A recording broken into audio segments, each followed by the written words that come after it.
ವೀಕ್ಷಕರ, ಚಿತ್ರದುರ್ಗ ಜಿಲ್ಲೆ ಮೊಳಕಾಲ್ಮೂರಿನಲ್ಲಿ ಜನವರಿ 26ರಂದು ಪಟ್ಟಣದ ಸರ್ಕಾರಿ ಪದವಿ ಪೂರ್ವ ಕಾಲೇಜು ಆವರಣದ ರಂಗಮಂದಿರದಲ್ಲಿ ತಾಲೂಕು ಆಡಳಿತದ ವತಿಯಿಂದ ಆಯೋಜಿಸಿದ್ದ 76ನೇ ಗಣರಾಜ್ಯೋತ್ಸವ ಆಚರಣೆ ಅದ್ದೂರಿಯಾಗಿ ನಡೆಯಿತು.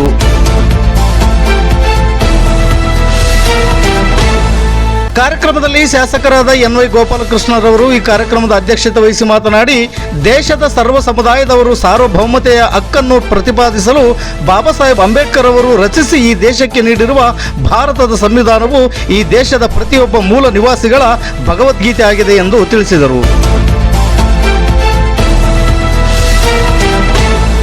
ತಾಲೂಕು ದಂಡಾಧಿಕಾರಿಗಳಾದ ಟಿ. ಜಗದೀಶ್ ರವರು ಧ್ವಜಾರೋಹಣ ನಡೆಸಿಕೊಟ್ಟರು. ಈ ಕಾರ್ಯಕ್ರಮದ ಸ್ವಾಗತವನ್ನು ಕ್ಷೇತ್ರ ಶಿಕ್ಷಣಾಧಿಕಾರಿಗಳಾದ ನಿರ್ಮಲಾ ದೇವಿಯವರು ನಡೆಸಿಕೊಟ್ಟರು. ಶಿಕ್ಷಕ ಓಬಣ್ಣರವರು ಈ ಕಾರ್ಯಕ್ರಮವನ್ನು ನಿರೂಪಿಸಿದರು. ಯರಮಂಚ ನಾಯಕ ಸರ್ಕಾರಿ ಹಿರಿಯ ಪ್ರಾಥಮಿಕ ಶಾಲೆಯ ದೈಹಿಕ ಶಿಕ್ಷಕರಾದ ಜಾಕೀರ್ ಹುಸೇನ್ ರವರು ಕಾರ್ಯಕ್ರಮವನ್ನು ನಿರ್ವಹಿಸಿದರು. ಈ ಸಂದರ್ಭದಲ್ಲಿ ವಿವಿಧ ಕ್ಷೇತ್ರಗಳಲ್ಲಿ ಸಾಧನೆಗೈದ ಸಾಧಕರನ್ನು ಗುರುತಿಸಿ ಸನ್ಮಾನಿಸಲಾಯಿತು.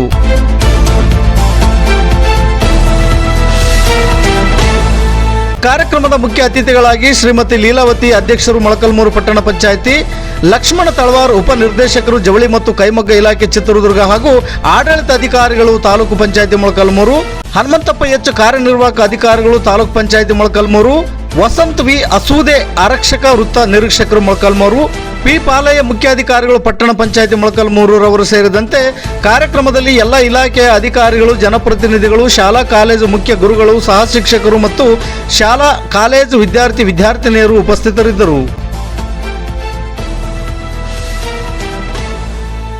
ಮೊಳಕಾಲ್ಮೂರು ವರದಿಗಾರರು ಸೋಮಶೇಖರ ಭಟ್ರಳ್ಳಿ. ಇದು ಗರುಡ ನ್ಯೂಸ್. ನಾನು ಮಲ್ಲೇಶ್ ಕಮತೂರು.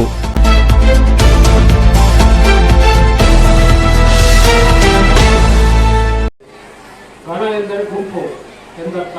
ಗಣರಾಜ್ಯ ಎಂದಾಗ ಜನ ಸಮುದಾಯದ ರಾಜ್ಯ, ಇದನ್ನು ಪ್ರಜಾರಾಜ್ಯ ಎನ್ನುವರು. ಅಂದರೆ ಪ್ರಜೆಗಳಿಂದ ಪ್ರಜೆಗಳಿಗಾಗಿ ಪ್ರಜೆಗಳೇ ಆಳುವ ಸರ್ಕಾರ ಇರುವ ರಾಜ್ಯವನ್ನು ಸಾಮಾನ್ಯವಾಗಿ ಗಣರಾಜ್ಯ ಎನ್ನುವರು. ಭಾರತದ ಸ್ವಾತಂತ್ರ್ಯ ಗಳಿಸಿದ ನಂತರವೂ ಬ್ರಿಟಿಷ್ ಕಾಲದ ಸಂವಿಧಾನ ಜಾರಿಯಲ್ಲಿತ್ತು. ಭಾರತವು ಭಾರತೀಯರಿಗೆ ಅನುಕೂಲವಂತಹ, ಅಂದರೆ ಭಾರತೀಯರ ಸರ್ವಾಂಗೀಣ ಕಲ್ಯಾಣಕ್ಕೆ ಅನುಕೂಲವಾದ ಸಂವಿಧಾನ ಹೊಂದಿರಲಿಲ್ಲ. ಬ್ರಿಟಿಷರ ಸಂವಿಧಾನ ಅವರ ಅಭ್ಯುದಯಕ್ಕೆ ಪೂರಕವಾಗಿತ್ತು.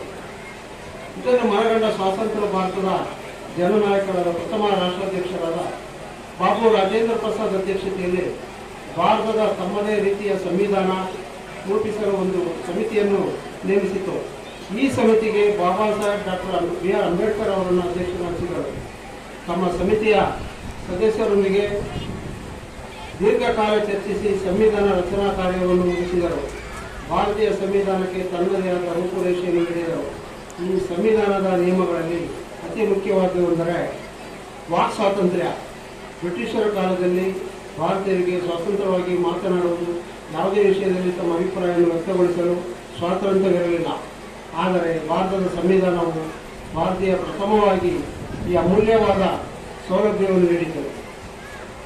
ಮತ ನೀಡುವ ಅಧಿಕಾರವನ್ನು ಭಾರತ ಗಣರಾಜ್ಯ ಆಗಿರುವುದರಿಂದ, ಅಂದರೆ ಜನ ರಾಜ್ಯ ಆಗಿರುವುದರಿಂದ ಜನರ ಸ್ಪರ್ಧೆಗಳಿಂದಲೇ ರಾಷ್ಟ್ರ ಆಡಳಿತ, ರಾಜ್ಯಾಡಳಿತ ನಡೆಯಬೇಕೆನ್ನುವುದು. ಇದಕ್ಕಾಗಿ 18 ವರ್ಷ ತುಂಬಿದ ಎಲ್ಲ ಸ್ತ್ರೀ ಪುರುಷರಿಗೆ ಭಾರತದ ಸಂವಿಧಾನ ಪ್ರಕಾರ ಮತ ನೀಡುವ ಸೌಲಭ್ಯವನ್ನು ದೊರೆಯಿತು. 1947ರಲ್ಲಿ ಮಧ್ಯರಾತ್ರಿ ಆಗಸ್ಟ್ ತಿಂಗಳಲ್ಲಿ ಬಂದಿರತಕ್ಕಂಥ ಸ್ವಾತಂತ್ರ್ಯ ನಂತರ ನವೆಂಬರ್ ತಿಂಗಳಲ್ಲಿ ನಮಗೆ ಬಂದಿರತಕ್ಕಂಥ ಸ್ವಾತಂತ್ರ್ಯವೇ ಆಗಿದ್ದು, ಬರ್ತಕ್ಕಂಥ ಮೂಲಭೂತ ಸೌಕರ್ಯಗಳು ಮತ್ತು ಫಂಡಮೆಂಟಲ್ ರೈಟ್ಸ್ ಮೂಲಭೂತ ಹಕ್ಕುಗಳು ಕೂಡ ನಮಗೆ ಪ್ರತಿಪಾದಿಸ್ತಕ್ಕಂಥ ಒಂದು ಹಕ್ಕು ಆ ಸಂದರ್ಭದಲ್ಲಿ ಕೊಟ್ಟಿರಲಿಲ್ಲ. ಹೀಗಾಗಿ ಸ್ವಾತಂತ್ರ್ಯ ನಂತರದೂ ಕೂಡ ಸಾರ್ವಭೌಮತ್ವದ ಹೊತ್ತಂತ ಒಂದು ವ್ಯಕ್ತಿಗಳ ಮೂಲಕ ಸಾರ್ವಭೌಮತೆಯನ್ನು ಕೊಡ್ತಕ್ಕಂಥ ಒಂದು ನಿಟ್ಟಿನಲ್ಲಿ ಸಂವಿಧಾನವನ್ನು ರಚನೆ ಮಾಡಬೇಕು ಅಂತ ಹೇಳ್ಬಿಟ್ಟು ಕೇಳ್ಕೊಂಡಾಗ ಬಾಬಾ ಸಾಹೇಬ್ ಅಂಬೇಡ್ಕರ್ ಅವರು ಅವರ ಅಧ್ಯಕ್ಷತೆಯಲ್ಲಿ ಸಂವಿಧಾನ ರಚನೆಯಾಗಿ 1950ರಲ್ಲಿ ನಮಗೆ ಅದ್ಭುತವಾಗಿರ್ತಕ್ಕಂಥ ಒಂದು ಕೊಡುಗೆಯನ್ನು ಈ ರಾಷ್ಟ್ರಕ್ಕೆ ಸಮರ್ಪಣೆ ಆಗಿದೆ. ನಾವು ತಿಳಿದಂತೆ ಸಂವಿಧಾನದಲ್ಲಿ ಅಡಕವಾಗಿರ್ತಕ್ಕಂಥ ಎಲ್ಲ ಅಂಶಗಳ ಒಂದು ಪ್ರತಿಭೆ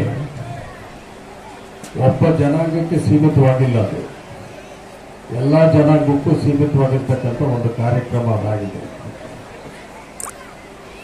ಅದನ್ನ ನಾವು ಹಿಂದೂಗಳೆಲ್ಲ ಅದನ್ನ ಭಗವದ್ಗೀತೆ ಅಂತಲೂ ನಾವು ಕರಿತೀವಿ. ನಾವು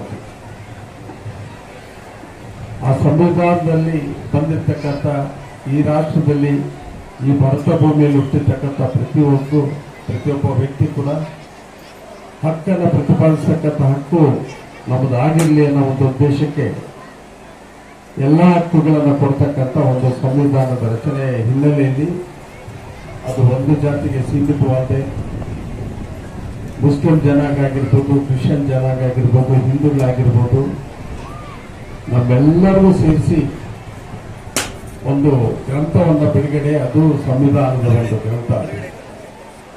ಇವತ್ತು ಆ ಒಂದು ಹಿನ್ನೆಲೆಯಲ್ಲಿ ನಾವು ಅನುಭವಿಸ್ತಕ್ಕಂಥ ಒಂದು ಸ್ವಾತಂತ್ರ್ಯ ಜೊತೆಗೆ ಮೂಲಭೂತ ಹಕ್ಕುಗಳು ಕೂಡ, ಪ್ರತಿಯೊಂದು ಹಕ್ಕುಗಳು ಕೂಡ ನಾವು ಅನುಭವಿಸ್ತಾ ಇದ್ದೀವಿ.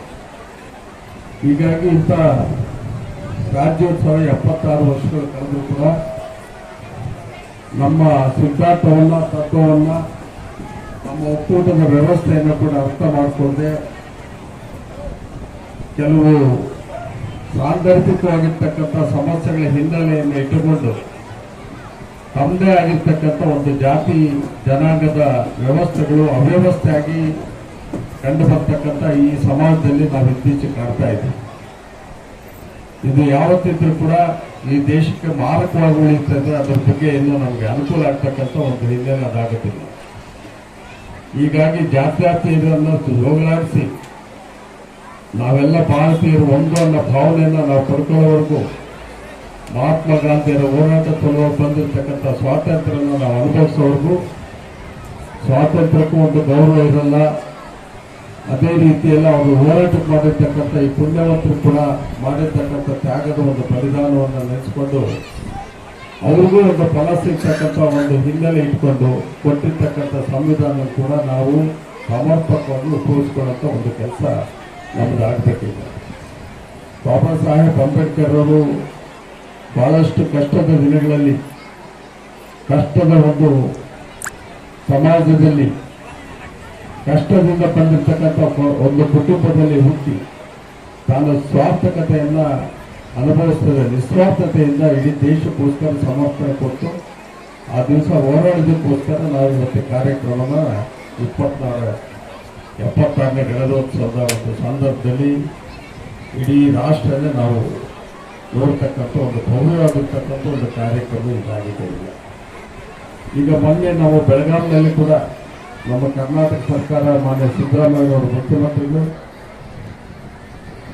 ಉಪಮುಖ್ಯಮಂತ್ರಿಗಳಾದ DK ಶಿವಕುಮಾರ್ ಅವರು ಸೇರಿ ಒಂದು 100 ವರ್ಷದ ಕೆಳಗೆ ಬೆಳಗಾವಿ ಅಧಿವೇಶನದಲ್ಲಿ ಮಹಾತ್ಮ ಗಾಂಧಿಯವರು